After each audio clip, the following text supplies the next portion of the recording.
Hello students, आज हम business study का सेकंड चैप्टर स्टार्ट करेंगे, प्रिंसिपल ऑफ मैनेजमेंट। तो सबसे पहले what is the meaning of the principle of management? क्या मतलब होता है प्रिंसिपल ऑफ मैनेजमेंट का? तो a principle refers to a statement, एक ऐसे स्टेटमेंट को बताता है which reflects the fundamental truth, जो कि हमारी फंडामेंटल ट्रूथ। अब फंडामेंटल ट्रूथ क्या होता है? फंडामेंटल ट्रूथ का मतलब होता है ऐसी चीज़ें जो हर जगह एप्लीकेबल होती है, या फिर हम कह सकते हैं वो चीज़ जो यूनिवर्सल एप्लीकेशंस होती हैं वो हमारी फंडामेंटल ट्रूथ में होती है।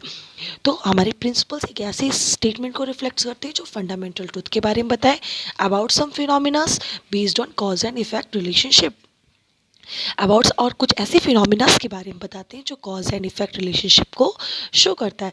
अब कॉज एंड इफेक्ट रिलेशनशिप का क्या मतलब होता है? कॉज एंड इफेक्ट रिलेशनशिप का मतलब होता है कोई कारण और उसका क्या प्रभाव पड़ने वाला है, किसी भी चीज़ को होने का क्या कारण है और उसका क्या प्रभाव पड़ेगा। जैसे बाढ़ के आ जाने से फसल का खराब होना, पहला एग्जाम्पल। अब अगर बाढ़ आ जाती है तो कॉज हमारा क्या हो गया? बाढ़ आना, और इसका इफेक्ट क्या पड़ा कि फसल खराब हो गई। सेकंड एग्जाम्पल हम ले सकते हैं कि बाहर के हमने ज़्यादा चीज़ें खा ली तो पेट में दर्द होना शुरू हुआ। तो कॉज क्या है हमारा? कि बाहर की ज़्यादा चीज़ें खा लेना, और इसका इफेक्ट ये हुआ कि हमारे पेट में दर्द होना शुरू हो गया। तो ये हमारे कॉज एंड इफेक्ट रिलेशनशिप को शो करता है। इसी तरह से जब हम फर्म में वर्क करते हैं तो हमारी ऑर्गेनाइजेशन में भी बहुत सारी ऐसी कॉजेज़ होते हैं जो कि जिनकी वजह से ऑर्गेनाइजेशन के वर्क पर इफ़ेक्ट पड़ता है। बहुत सारे ऐसे कारण होते हैं और उसी कारण की वजह से कुछ असर भी पड़ता है ऑर्गेनाइजेशन पे। इसलिए प्रिंसिपल्स बनाए गए हैं कुछ ऐसे फंडामेंटल ट्रूथ को बिहाव करके, जिससे हम उस वर्क को ज़्यादा अच्छे तरीके से कर सकें, और जो भी प्रॉब्लम्स हो रही है, जो भी प्रॉब्लम्स हमें प्रोवाइड मतलब प्रॉब्लम्स किसी भी ऑर्गेनाइजेशन में हो रही है, उन सारी प्रॉब्लम्स को टैकल किया जा सके, प्रॉब्लम्स को सॉल्व किया जा सकते, एक मैनेजमेंट सही तरीके से डिसीजन ले सके और मैनेजर अपने एम्प्लॉय से टूवर्ड्स बहुत अच्छा वर्क कर सके।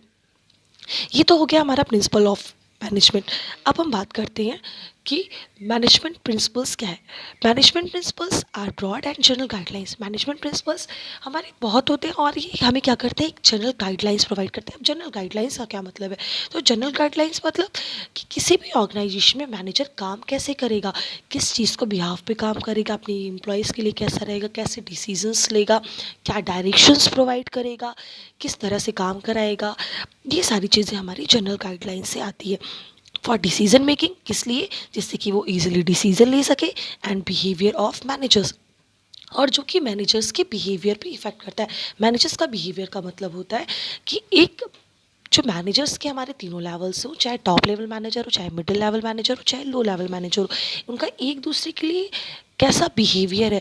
टॉप लेवल मैनेजर्स अपने मिडिल लेवल मैनेजर से कैसे बिहेवियर कर रहा है, कैसे उसका बातचीत है, कैसे काम करा रहा है। मिडिल लेवल मैनेजर्स अपने लो लेवल मैनेजर से कैसे काम करा रहा है, वो उसके बिहेवियर पे डिपेंड करता है। और ये काम तभी किसी भी ऑर्गेनाइजेशन में ये काम तभी भी पॉसिबल हो सकता है जब किसी भी top level manager, middle level manager और लो लेवल मैनेजर की बिहेवियर अच्छे होंगे एक दूसरे के लिए, और उनके रिलेशनशिप स्ट्रांग होंगे। तो मैनेजमेंट प्रिंसिपल्स हमें एक सिंपली गाइडलाइंस प्रोवाइड करता है जिसके बिहाफ पर कंपनी, ऑर्गेनाइजेशंस या कंपनीज इजीली डिसीजन ले सके, और साथ ही साथ उनके मैनेजर के बीच की अच्छे रिलेशनशिप क्रिएट्स हो सके। जैसे एक फॉर एग्जांपल हम कह सकते हैं कि हम हमेशा कहते हैं कि किसी भी काम को करने के लिए हमें टीम वर्क करना चाहिए। तो टीम वर्क तभी पॉसिबल होगा जब हम बिहेवियर ऑफ मैनेजर्स पर वर्क करेंगे। मींस जब हमारे मैनेजर्स का, मैनेजमेंट का, तीनों लेवल ऑफ मैनेजमेंट का आपस में रिलेशनशिप अच्छा होगा, एक दूसरे के लिए बिहेवियर अच्छे होंगे, तभी वो स्प्रिट टी क्रॉप को फॉलो करेंगे। और स्प्रिट टी क्रॉप्स हमारा एक प्रिंसिपल का नाम है जिसका मतलब होता है टीम वर्क। इसी तरह से एक और प्रिंसिपल बनाया गया है जो कि काम को आसान करने के लिए, कि principle of command. Principle of command का मतलब कि हमेशा कमांड सिर्फ और सिर्फ एक ही बॉस देगा, यानी एम्प्लॉयज़ को जिसको भी कमांड दूंगा, जिसको जो उसके साथ रिपोर्टिंग रिलेशनशिप बनाएंगे, जिनको उन्हें रिपोर्ट करना है, सिर्फ वही कमांड करेगा। अगर एक ही कमांड के लिए बहुत सारे बॉस होंगे तो एम्प्लॉयज़ कन्फ्यूज हो जाएगा और वो प्रॉपर वे में वर्क नहीं करा पाएगा। एम्प्लॉयज़ अपना वर्क अच्छे तरीके से नहीं दे पाएगा, या हम ये भी कह सकते हैं कि कोई भी एम्प्लॉयज़ अपने काम को बेटर तरीके से नहीं कर पाएगा। जितने इफ़िशियंटली और इफ़ेक्टिवली उसे काम करना चाहिए, शायद वो उस तरीके से काम नहीं कर पाएगा। Thank you class.